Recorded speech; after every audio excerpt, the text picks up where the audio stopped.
Yes, guys, how you doing? This is the Fantasy Football Social Extra. This is an extra, a special edition where we're going to be speaking about Ronaldo this week, and sometimes we'll just do these. Sorry. Why are we speaking Ronaldo, Ed?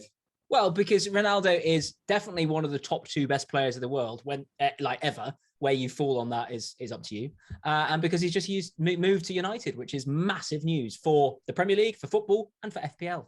Yeah, like I've been asked loads about my opinion on Ronaldo. I watch, as you guys all know, so much Serie A. I've watched Juve closely in the last 3 years, and I'm guessing most FPL fans have probably seen Ronaldo play in the Euros. Sure, I've seen him play, Champions League games. But if you want a little bit of insight, hopefully this is the video for you. I was on the Name Drop Premier League Fan Zone channel earlier in the week. Yeah, I posted the photos on Twitter. I was on to speak about Ronaldo. And Late Riser, as you all know from the community, another name drop, a very good friend of mine, said, Gianni, I'd love to see that. And I couldn't post it, copyright infringement, all that stuff. Yeah. So I thought, rather than post that video and potentially never go on the FPL channel again or fantasy channel again. He asked me for my advice as well, but I said no. So he's obviously asked you. But well, we said maybe you could do a 2-minute video on Twitter, which I do all the time for like game week previews. And I thought, yeah, I could do that. And then I thought, no, I actually want more followers on this channel. No, I didn't. I thought I need more than 2 minutes. And I'd like some more subscribers on this channel too, actually. So look, here is my take on Ronaldo. So Ed, you're going to ask the questions and I'm going to answer them. We're flipping roles in this episode. It's only 10 minutes. I don't know whether you've ever watched our podcast before. We've only got 2 episodes out. It's very good, very light, very fun. I like to take on fantasy football, but Gianni's the host. But today on Fantasy Football Extra, I'm the host because you want to actually hear some, not expert, what would you call yourself? An enthusiast? Like you're on the FPL show stuff. You want to hear his advice, not mine. So I'm going to ask the questions. Gianni, we remember Ronaldo as a sort of wide forward at United. He'd cut in, he'd shoot, he'd score, yada, yada. What's he done since he left? Yeah, like for his second half of his time at Real Madrid, for all of his time in Italy, his 3 years in Serie A, he's been a striker, right? An out-and-out number 9.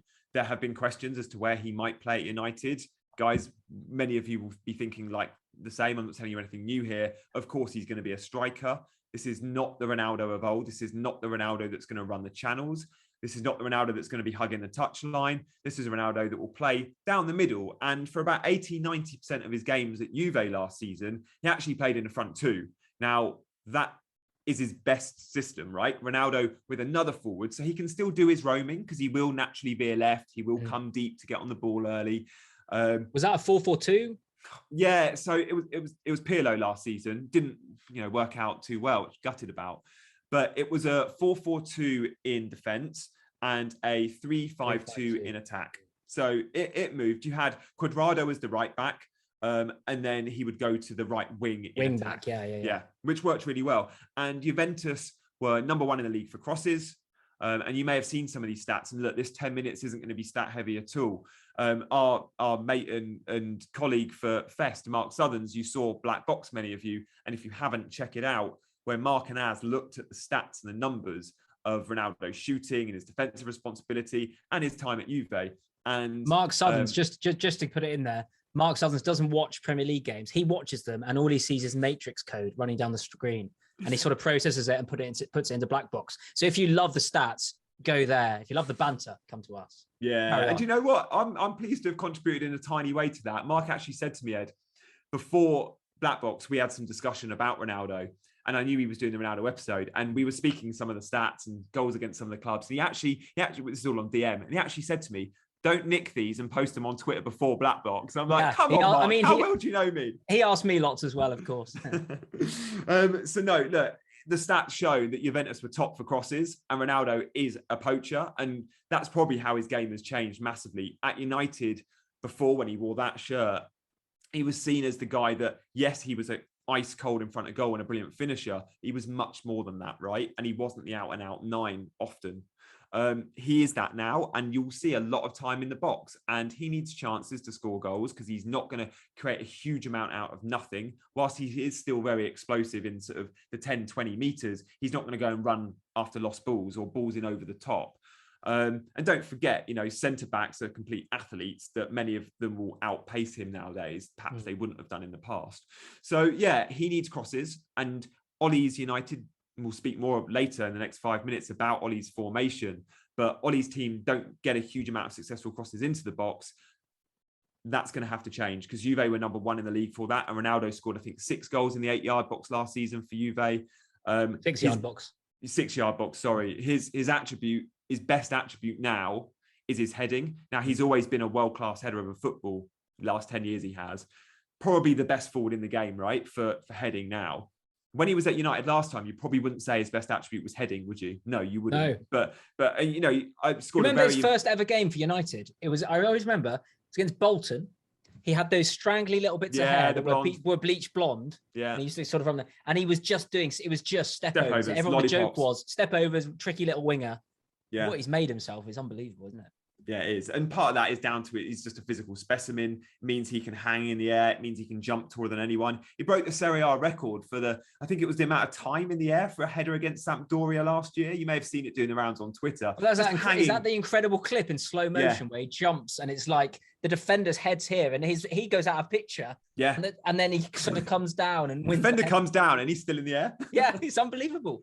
And I think it broke the record for, it was either time in the air or height jumped, but that's his best attribute. And, there'll be United fans watching this going, no, he was amazing in the air at United. And don't get me wrong, of course he was. Like the goal in the Champions League final against Chelsea where he out-jumped. In the Champions League final, yeah. Why did we play, I'm a Chelsea fan, why did he play SEN right back? Like it was just Fergie targeted SEN and that's great another press episode. Ronaldo goal. That's another episode, yeah. So yeah, his best attributes, of course, is heading. What can we expect from him when he plays up front? Because he's probably not going to be in a front two. He will still roam, right? And when you're playing in a front two, you can go and roam. When you're the out and out number 9, the one and only forward, the kind of everything is focused towards you. You've got to have a little bit of control, right? You've got to have a little bit of positional control. And that will suit him because he doesn't want to run the channels. But at the same time, when United are losing games or drawing games and he gets frustrated, he will naturally default to drop deeper to try and get on the ball, or he'll go wide to try and find space. That will still happen.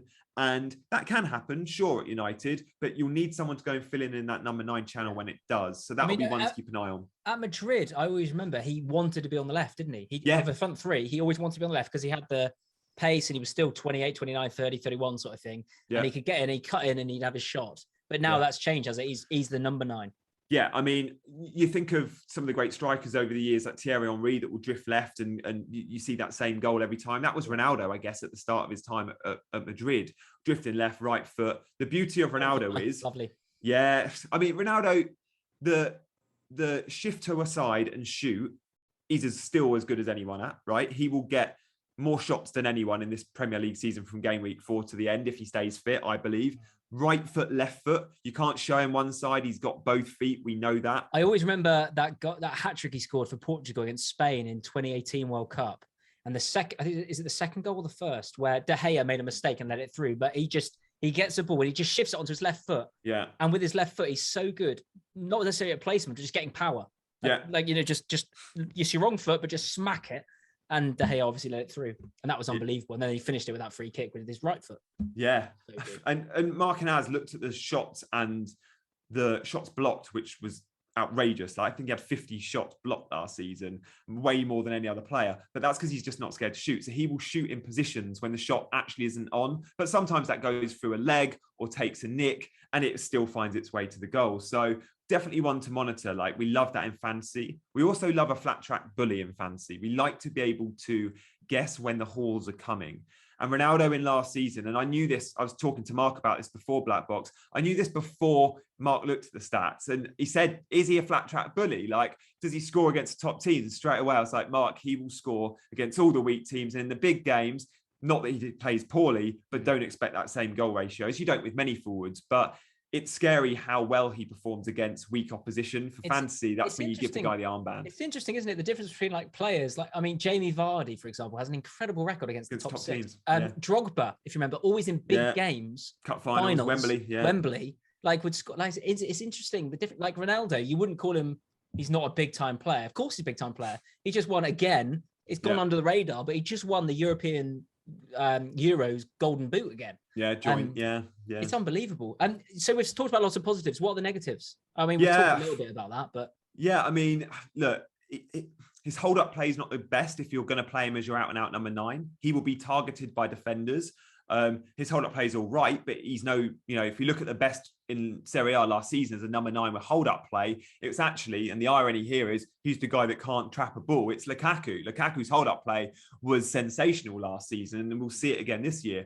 Ronaldo, that's not quite his game. He's never really been a back-to-goal kind of player, looping in others. He won't get a huge amount of assists, and he will roam, and that tactical, you can call it indiscipline or you can call it genius, because he's getting on the ball and going left, just needs to be monitored when you're not playing with a strike partner, as he won't necessarily be doing at United, how that leaves the team. And many Juventus fans will tell you they were happy to see him go. Now, he had a very successful first and second year. He had a very successful time in Italy. But by the end, Juve fans were saying, we're not as good as a unit, as an 11-man team with Ronaldo in there. Yeah.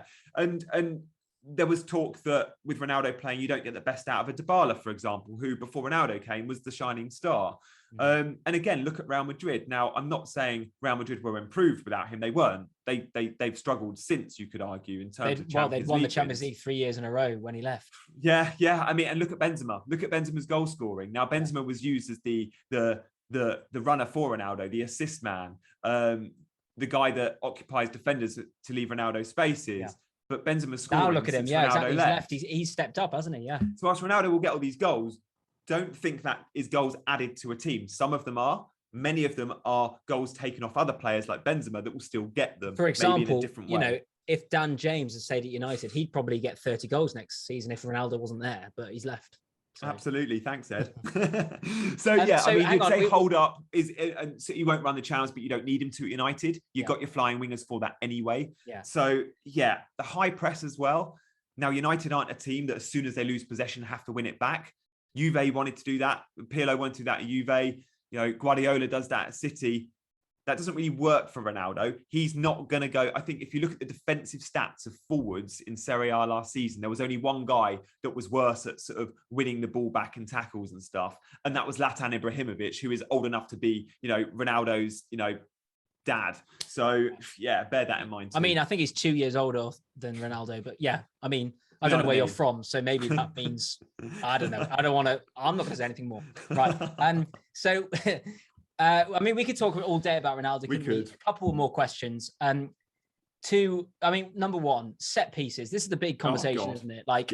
Should we keep Bruno? Set pieces. Gianni, tell us. We don't need to speak long about this, Ed. It surprises me that people think there could be shared It surprises penalties. Me, honestly. It really does.